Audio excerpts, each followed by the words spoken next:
안녕하세요. 조직론제 8강 두 번째 시간입니다. 이번 시간에는 의사결정에 대한 지난번에는 유형을 봤고요. 이번 시간에는 모형을 보겠습니다. 이론 모형을 볼게요. 이론 모형은 8가지가 있어요. 8가지에 대해서 소개를 받고 그 다음에 집단 의사결정에 대해서 알아보는 시간을 갖도록 하겠습니다. 자, 바로 들어갈게요. 모형은, 이론 모형은 8가지가 있는데 첫 번째가 합리 모형, 두 번째가 만족 모형, 연합 모형, 점증 모형, 혼합 사주 모형, 최적 모형, 쓰레기통 모형, 공공선택 모형, 이렇게 8개가 있습니다. 자, 여기서 지금 의사결정의 이론은 어떻게 구성이 되냐면은 그야말로 전통적인 과정에서부터 점점 발전해 나가는, 정반합으로 발전해 나가는 게 있는데요. 자, 의사결정 이론 모형의 연구 접근 방법은 규범적, 이상적 접근 방법이 있고요. 현실적, 실증적 접근 방법이 있어요. 무슨 말입니까?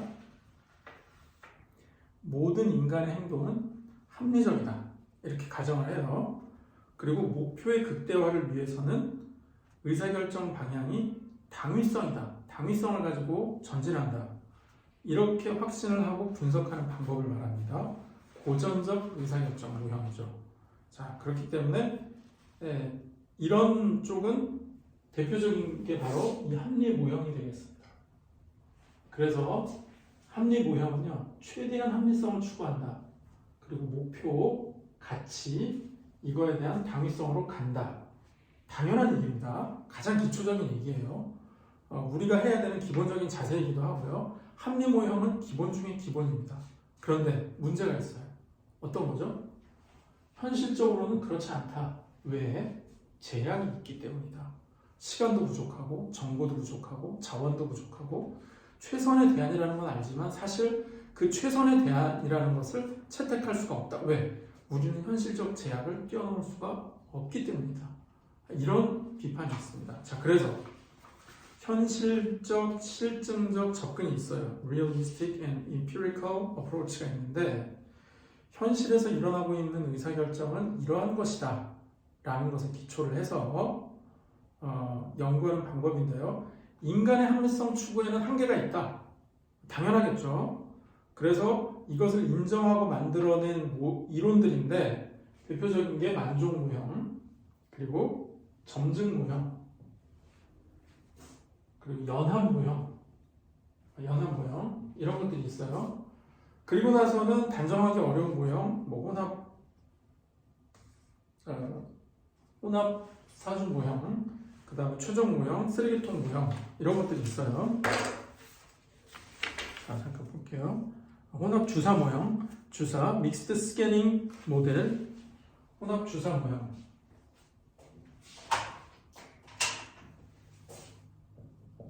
혼합 주사 모형이죠. 믹스드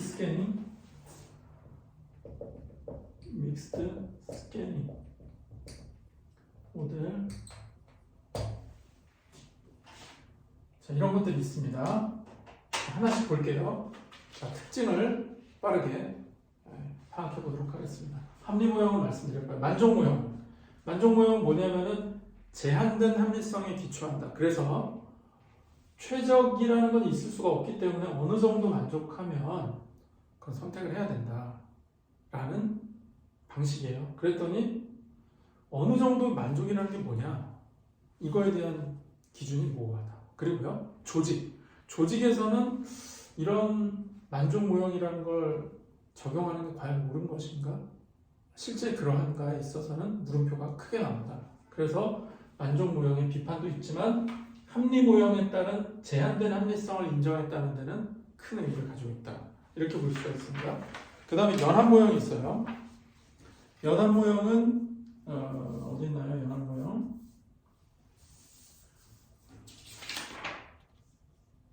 자, 여기 있네요. 연합 모형, 코올리션 모델, 회사 모형, 펌 모델이라고도 하는데 개인적 차원의 만족 모형을 발전시켰다. 자, 여기서 더 나간 거예요. 발전시켰다. 그래서 조직의 의사결정 과정에 적용하려고 했다. 만족무형으로 설명 못하는 범위를 넓혔다.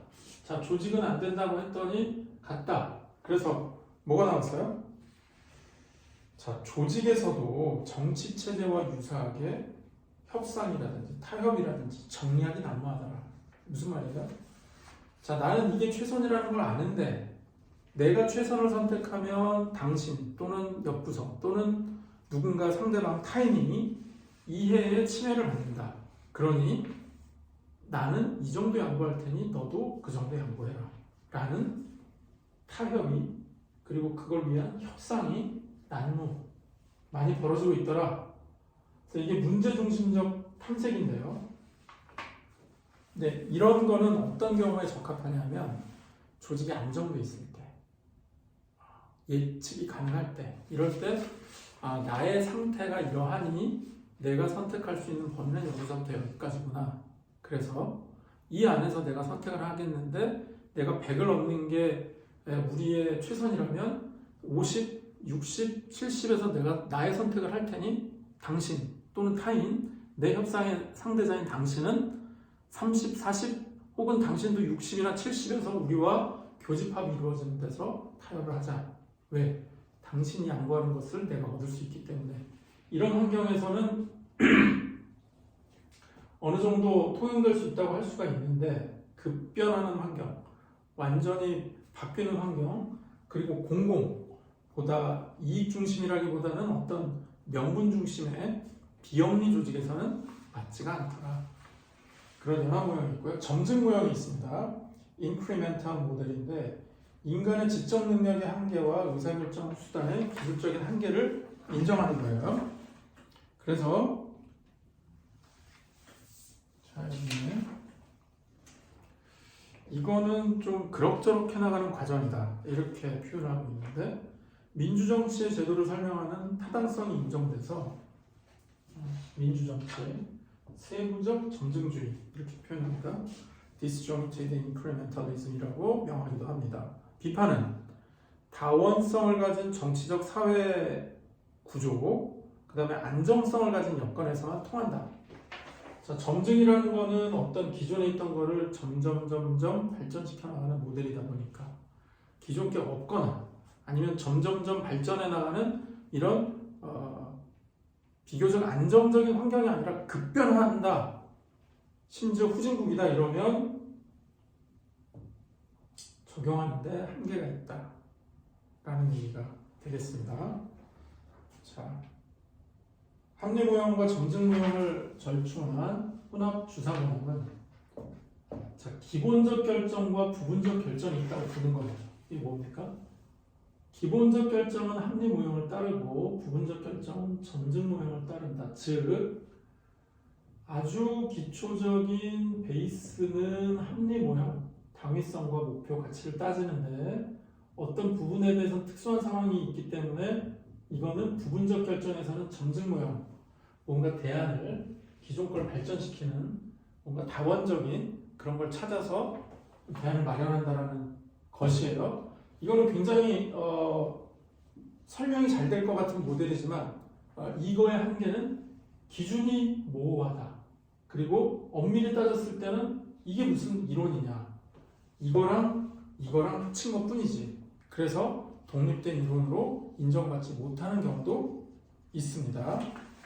다음은 최종 모형인데 옵티멀 모델이죠. 경제적 합리성과 초합리성. 초합리성이 뭐냐면 합리를 뛰어넘는 어떤 게 있을까요? 창의성, 번뜩이는 아이디어, 어떤 초인적인, 그러니까 평범하거나 예측 가능한 게 아니라 뭔가 뛰어넘는 그런 특성들이 드러나는 초합리성이 반영되는 이런 걸 집어넣었을 때 최적의 모형을 우리가 찾을 수 있다, 최적의 대안을 찾을 수 있다라는 이론이에요. 자, 평가, 대안을 평가하고 활력, 피드백을 계속 반복을 하면 어떻게 된다? 이게 점점 수준이 높아지더니 최적 수준에 도달할 수 있다. 아주 그럴듯한 이론입니다. 그런데 너무 이상적이다. 그리고 뭐가 있냐? 사회적 과정, 즉 여기서 말하는 뭐 민주적인 절차라든지 이렇게 뭔가 구성원들이 어우러지는 과정에 대한 설명이나 배려가 빠져 있는 것 같다. 그래서 이것은 현실적인 설명 완전히 적용하는데도 어려움이 있더라. 다음에는 쓰레기통 모형이 있어요.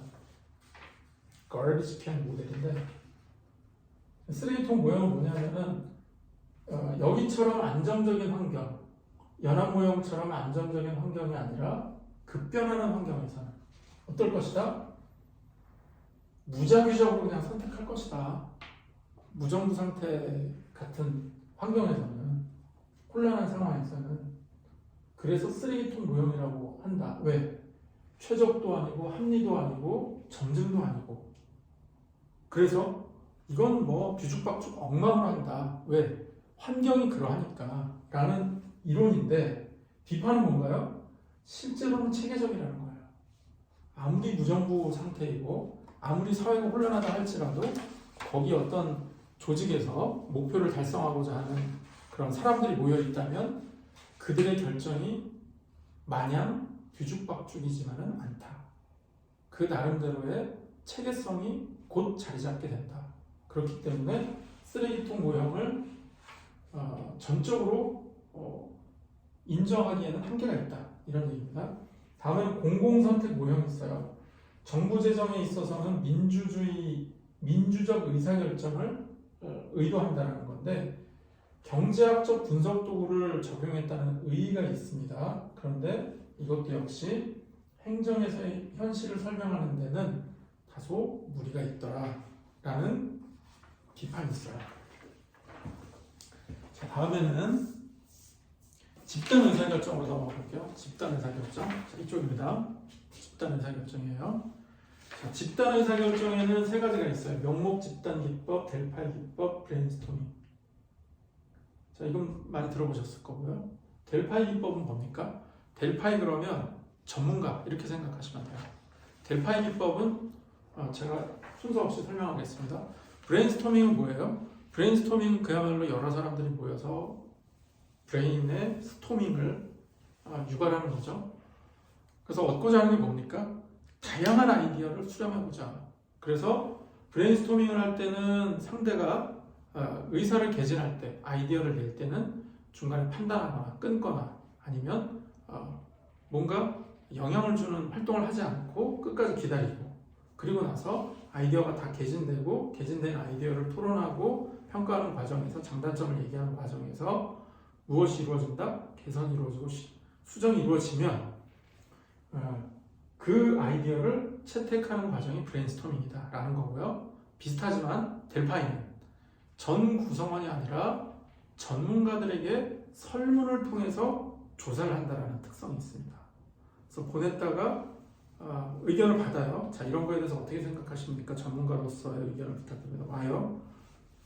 설문들을 받아요. 받은 걸 가지고 자, 이런 설문이 왔습니다. 어떻게 생각하십니까? 라고 다른 사람의 설문 결과를 다시 보내줘요.